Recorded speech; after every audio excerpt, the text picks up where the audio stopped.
네, 경제읽기 시간입니다. 우크라이나를 둘러싼 지정학적 긴장이 고조되며 국제 유가가 급등세를 보이고 있습니다.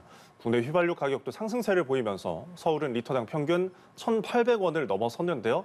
유가 급등과 인플레이션 등 앞으로의 경제 전망 권혁중 경제평론가와 함께 짚어보겠습니다. 어서 오십시오. 네, 안녕하십니까. 예. 자, 러시아가 우크라이나 지역에 지금 군대를 배치하겠다. 푸틴 대통령이 이렇게 밝히고 나니까 세계 지금 금융 유가 급등하고 막 내려앉고 난리가 났습니다. 네.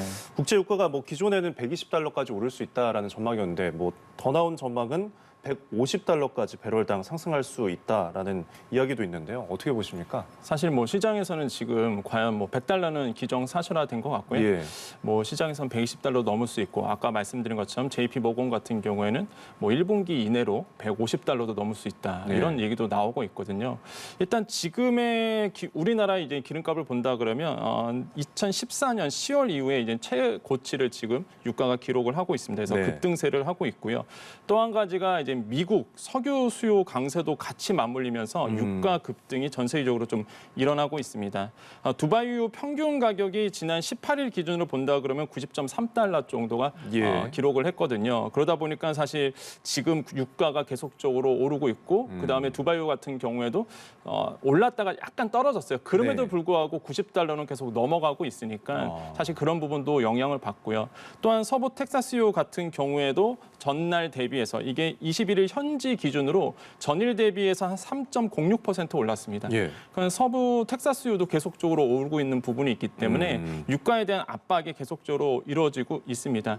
지금 우리나라 보고서도 하나 나왔는데요. 그 에너지경제연구원이 실제 이제는 러시아 같은 경우는 석유 생산 한 11% 그러니까 3대 산유국입니다. 그래서 세계 3위 산유국인데 만약에 여기에서 기름을 막는다. 특히 유럽 쪽으로 들어가는 파이프라인을 통해서 들어가잖아요.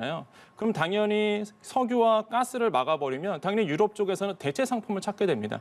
가스 대신에 다른 또 석유 제품을 찾게 되거든요. 그러면 연달아서 계속적으로 석유 가격이 오를 수밖에 없는 현상이 계속적으로 일어날 것이다. 그래서 150달러 돌파할 것이다라는 얘기도 나왔고요. 똑같이 JP 모건도 150달러 돌파할 수도 있다.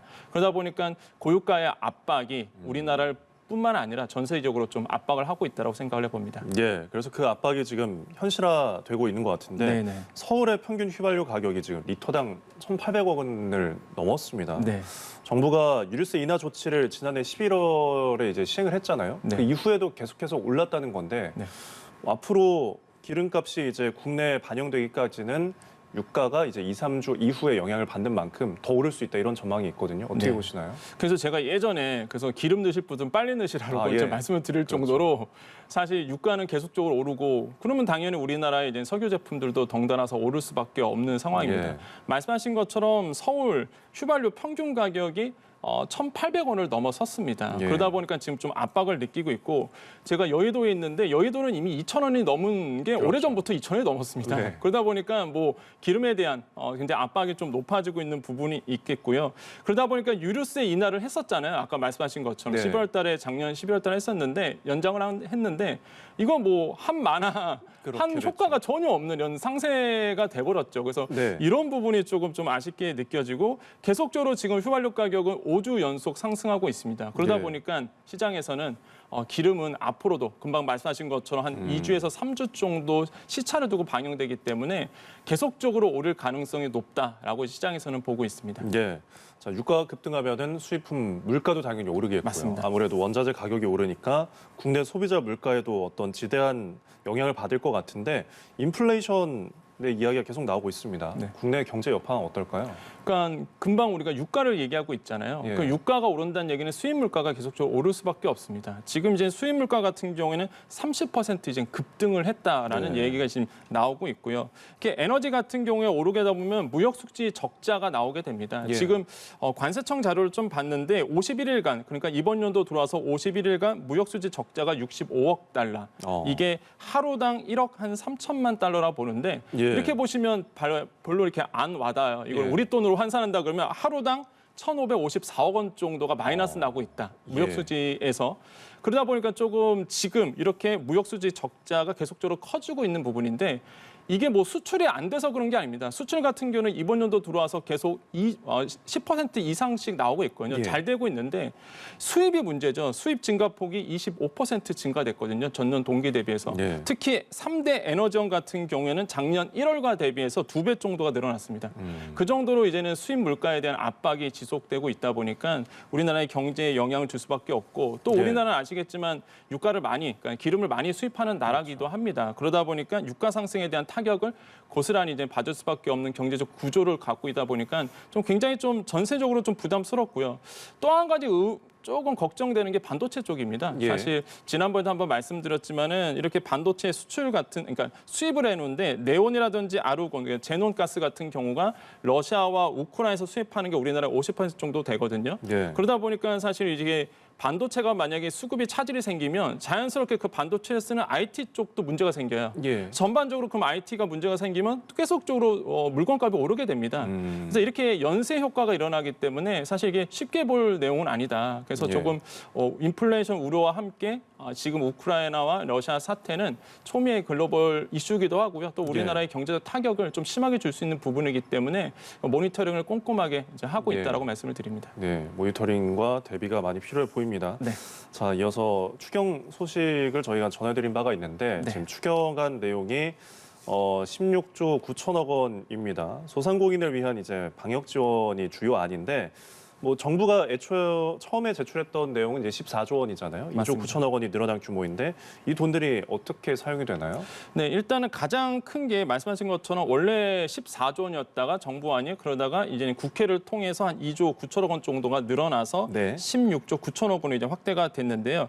그 중에서 가장 중요한 게 소상공인 지원금입니다. 사실 추경안이 처음부터 나왔을 때도 기재부에서 원포인트 추경이라고 해서 이번에 추경은 이제 소상공인들을 위한 추경이다라고 이제 밝혔었거든요. 네. 그래서 한 13조 5천억 원 정도가 이제 소상공인 중심으로 이제 예. 추경안이 이제 추경 돈이 이제 쓰이게 되는데 그 중에서 이제는 손실보상 보정률이 80에서 90%로 올라왔고요. 그러니까 이 부분에서 좀 모르시는 분들이 있을 텐데 손실보상이 이루어지는데 과거에는 0.8을 곱했습니다.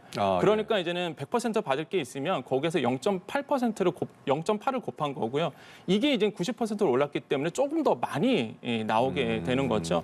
이렇게 해서 한 1조 3천억 원 늘어나게 되고 예. 취약계층도 이번에 좀 들어왔습니다. 특히 이제는 원래의 정부의 추경안에는 이 부분이 없었어요. 취약계층이라든지 아니면은 사각지대. 이런 특고 종사자라든지 아니면 돌봄 쪽 이런 내용이 없었다가 네. 이번에 국회를 통해서 들어왔죠. 그래서 이렇게 특고, 프리랜서, 법인 택시, 버스 기사 이런 분들에게 100만 원을 지급하는 이 금액이 한 7천억 원 정도가 더 증액이 됐습니다. 예. 그래서 이런 부분이 조금 이번에 추경안이 좀 특징이다라고 좀 말씀을 드리겠습니다. 예, 소상공인과 비롯한 이제 사각지대 보완까지 받을 수 있는 이제 추경안인데 당장 이제 내일부터 소상공인과 소기업 332만 명이 방역 지원금을 받게 될 예정입니다. 그럼 구체적으로 어떤 사람들이 얼마나 받게 되는 건가요? 네, 뭐 한마디로 요약하면 내일부터 그러니까 23일부터 332만 명에게 300만 원이 지급이 된다라고 말씀을 드리겠고요. 예. 가장 관심사가 사실 소상공인 분들에게는 1차 방역 지원금 대상자가 그대로 받느냐 이게 사실 초미의 관심사였거든요. 네. 그래서 오늘 중기부가 오전 10시에 공문을 냈습니다. 여기에 보면은요. 1차 방역 지원금 대상 320만 명이었거든요. 예. 이 320만 명의 소기업 소상공인에 더해서 나중에 이제 간이가세라든지 이런 분들에게 더 주겠다라고 이제 공문을 발표를 했습니다. 예. 그렇기 때문에 1차 방역 지원금 받으시는 분들도 고스란히 300만 원이 이제 추가로 들어가게 된다라고 말씀을 드리겠고 예. 또 시장에서 소상공인들이 가장 궁금해하는 게 또 이런 분들도 있었습니다. 1차 방역 지원금이 100만 원이었거든요. 네. 그럼 이번에 300만 원 받는다고 그러던데 그러면 플러스 200만 원만 받는 건지 아니면 추가로 300을 받는 건지도 굉장히 궁금해하시는데 네. 추가로 300을 받는다라고 명확하게 좀 말씀을 드리겠습니다. 그래서 이렇게 소상공인 분들이 이번에 들어가게 되고 간이가세자분들이 조금 관심사였는데 예. 간이가세자이신 분들은 이제 과세 인프라 자료를 잡기가 좀 어렵습니다. 네. 그러다 보니까 연으로 따져서 특례 조항을 이번에 또 새롭게 넣었거든요. 그래서 21년도의 연매출이 실제 19년도와 2020년도보다 줄었을 따졌을 경우 연매출로 따져서도 이번에 특례 조항을 넣었기 때문에 아마 그러다 보니까 조금 더 12만 명 정도가 더 추가된 부분, 그래서 이렇게 좀 정리를 해볼 필요가 있겠습니다. 예, 1차 방역지원금과는 별도로 받는다고 네. 그 개념을 알고 계시면 될 것 같습니다. 자, 아까도 언급을 해드렸지만 이번 추경안은 이제 사각지대에 놓여 있었던 어떤 프리랜서나 특수고용직까지 이제 좀 포괄하는 맞습니다. 안이잖아요.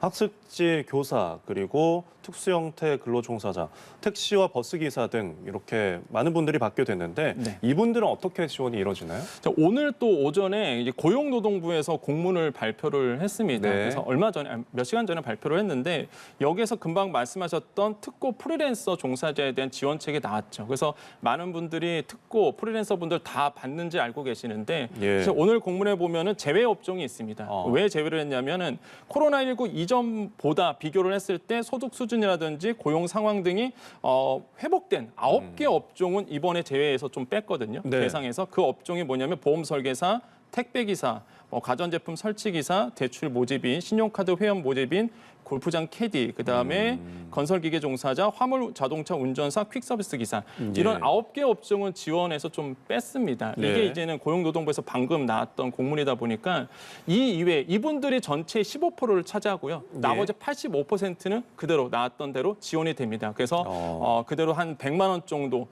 를 지원을 할 것이다라고 이제는 보고 있고요. 네. 근데 과거에 긴급 경영 자금을 받으신 분들이 있어요. 고용 안정 자금을 받으신 분들은 50만 원만 받고요. 네. 새로 추가된 분들이 이제 100만 원 이렇게 좀 정해졌다고 말씀을 드리겠습니다. 예. 지급 시기 같은 경우는 사업 공고가 3월 초에 뜨고요. 기수급자 같은 경우는 데이터베이스가 있거든요. 이런 분들 같은 경우는 3월 중순부터 바로 지급이 되고 예. 신규로 들어오신 분들은 3월 말에 지급을 받고 신청을 받고 5월 달 가서 이제 지급을 하기로 지금 스케줄이 나와 있는 상태다라고 말씀을 드리겠고 예. 마지막으로 법인 택시라든지 이제는 버스 기사분들이 계시는데 여기서 버스 기사는 비공영제입니다. 그러니까 공영제를 하고 계신 분들 있잖아요. 네. 비공영 버스 기사 분들에게서 이번 분들이 100만 원을 받고 추후에 이제 50만 원을 더해서 150만 원 최종적으로 받는 걸로 이렇게 스케줄에 나와 있다라고 말씀을 드립니다. 네, 자세한 사항 고용노동부의 자료를 참고해야 될 것 같습니다.